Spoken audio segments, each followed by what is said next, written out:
Howdy, howdy, howdy, my remote students, and welcome back to another glorious week here at Southeast of Saline. And this lesson is for 1st, 2nd, and 3rd grade. So we're doing 3 grade levels in one lesson, and I can't wait to share with you guys with what we're doing. So before we get too far in, I wanted to share you guys on what's happening next week because everyone is so welcome to participate next week. So next week is our big week of anti-bullying prevention. So what this is where we get to do a week of fun about why we do not bully. We learn about what bullying is and how can we stop it from hurting others. So this year's theme is choose kindness, acceptance, and inclusion.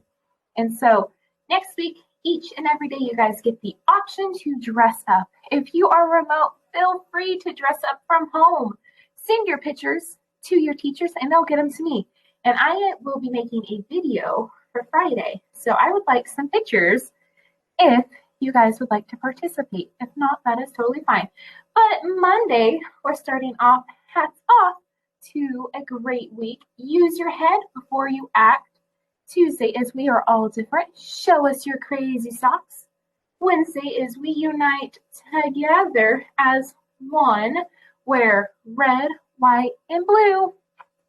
Thursday is show kindness, kindness shows many colors. So wear neon colors or wear some of that fun tie-dye. And then Friday, we choose acceptance. Show your school spirit. You guys got this, alrighty. And so parents, when you guys come and pick up your student supplies this Friday, on the right side of the screen, I will put a little postcard in with your guys' student stuff, just as a friendly reminder for you guys. But we will also be posting this on Facebook, so on and so forth. So yes, and I'm going to unshare my screen so we can read a story together. This is one of my most favorite stories ever, and it is The Interrupting Chicken. And so it's a really funny book, so feel free to laugh, enjoy, relax a little. It's fine. But this week's theme is self-control. And so some of us are like, oh, we know what self-control is because our teacher tells us we need to have self-control. It's where we have control of our body, our actions, and our thoughts. And so self-control for our 1st grade and 2nd grade and 3rd, this is our next block on the pyramid of success. So when we do actions, you literally go like this, self-control. So in order to reach our personal best, we must do hard work, enthusiasm, we have friendship, we have loyalty, we have cooperation, and then we have self-control.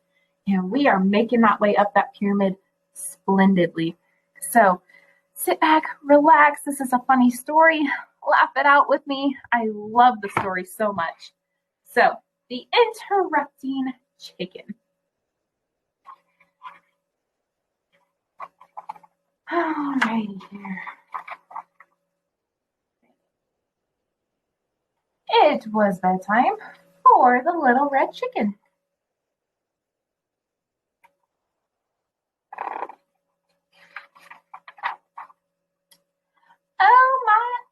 My little chicken, said Papa. Are you all ready to go to sleep? Yes, Papa. But you forgot something. What's that? Said Papa. A bedtime story. Let's see. All right, said Papa. I will read you one of your favorite stories. And, of course, you're not going to interrupt the story tonight, are you? Oh, no, Papa. I'll be good. What do you guys think? Do you think he's going to interrupt the story? We can see. Hansel and Gretel. Hansel and Gretel were very hungry. Deep in the woods, they found a house made of candy. Nibble, nibble, nibble, nibble. They began to eat the house until the old woman who lived came out and said, "What lovely children! Why don't you come inside?" They were just about to follow her when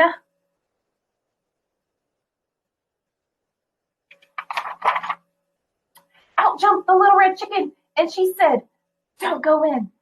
She's a witch." So Hansel and Gretel did it. The end. Do you think that's how the story went? I don't think so either. Chicken.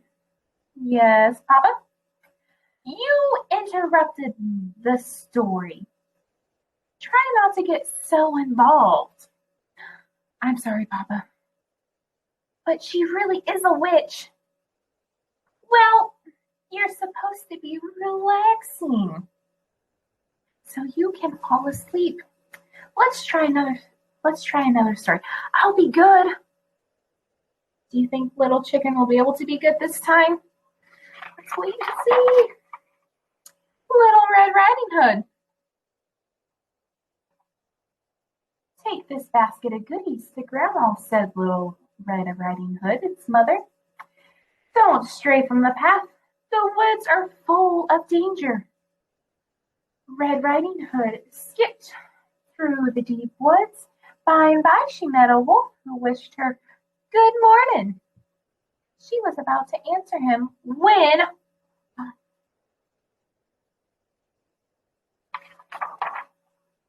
out jumped the little red chicken. She said, "Don't talk to strangers." So Little Red Riding Hood didn't. The end. That was awfully a quick ending, eh? Is that how the story goes?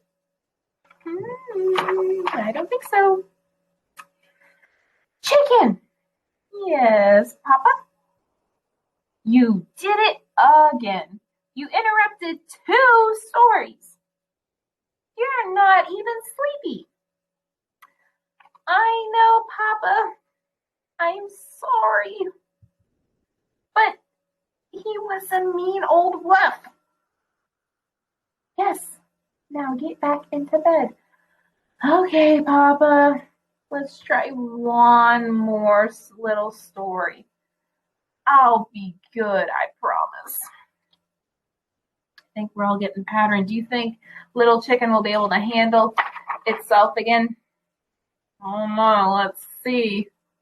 Ooh, the story's Chicken Little. Chicken Little was hit on the head by an acorn. "The sky is falling," she thought.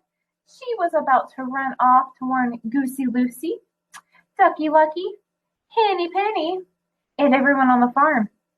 The sky was falling down.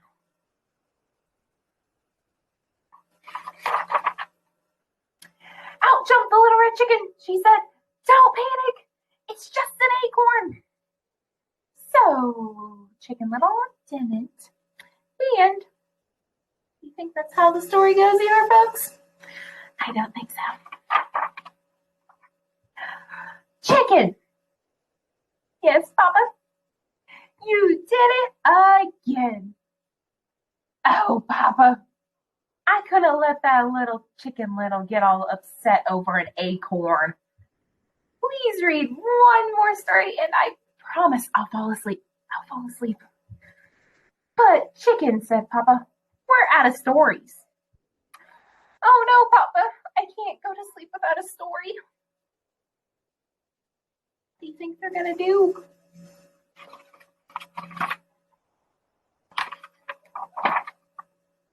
Then, said Papa, yawning, why don't you tell me a story? Tell me? Tell a story? Said Little Red Chicken. Okay, Papa. Here we go. What do you think our story's gonna be about? Oh, let's see. Bedtime story for Papa by Chicken. Once there was a little red chicken who put her Papa to bed. She read him 100 stories. She even gave him warm milk, but nothing worked. He stayed wide awake all what?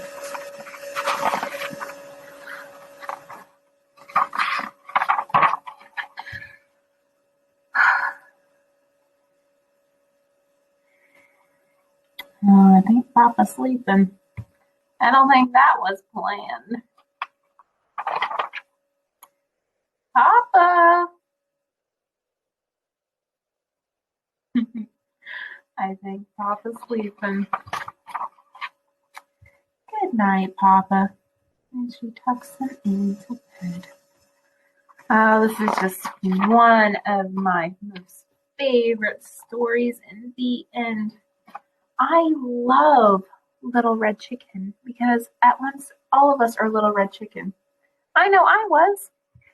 Sometimes we get so excited that we lose our self-control and we think it's so important what we got to say. But remember, in class, we have our T-Rex arm and then we have our palm trees. When we have a question, we need to raise our hand so that the teacher can direct their full attention to us.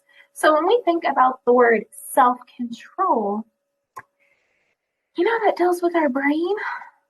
I'll share my screen one more time. But our brain is this wonderful machine. It's a lot like a computer, friends, and it helps us. Our brain is telling us what to do and how to handle things. And so when we talk about our brain, some of us might remember these big words, but we have a prefrontal cortex that we will talk about today.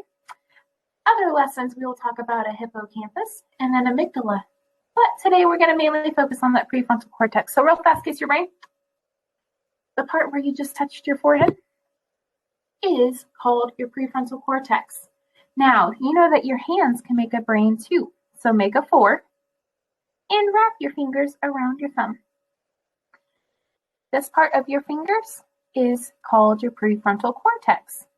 It's also known as a wise owl because it's wise. It knows what to do. When we have these urges to shout out and blurt, we really need to use that prefrontal cortex right here in our brain to help us think, oh, what do I need to do first before we just blurt out? Because soon our voice will sound like a volcano getting ready to erupt. And you know what? We're disturbing other students from their learning. So something that we need to really focus on is using this prefrontal cortex. It helps us think. It helps us control our emotions, whether we're in the green, yellow, blue, or red zone. Use that prefrontal cortex right here on your forehead. Now, how do we work on self-control? So for my 1st and 2nd graders, try this. Everyone should have bubbles at home. Let me show you my container of bubbles real fast. I got this big old jug of bubbles. Now, use your bubbles. Ask mom and dad or an older sibling, hey, can you blow some bubbles for me? And the first time you do that, you get to pop all the bubbles and have all the fun. The second time, we are a statue. We don't move. And then that older sibling or mom and dad will blow bubbles again. And we have to hold it in and wait till all the bubbles pop on the ground. Don't touch any of the bubbles. So for my 3rd grade friends, you guys could do something a little different.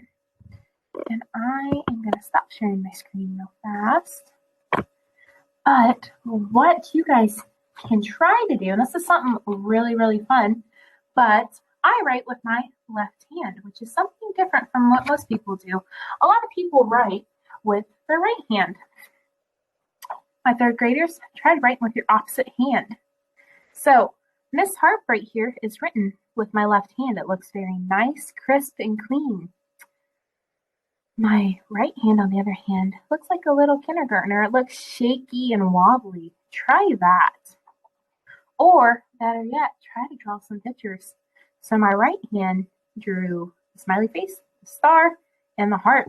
It looks wiggly. And then the bottom ones on my left, they look crisp, clean, and fluid. And 1st and 2nd, if you want to try that, go for it, but I thought the bubbles would be much more fun to pop. So remember, when we get those urges of where we feel like we're getting ready to lose it, we're getting all bubbled up into this volcano and we're about to explode, we need to remember to take some deep breaths first and wait our turn so that we can direct our full attention to you guys. So one of my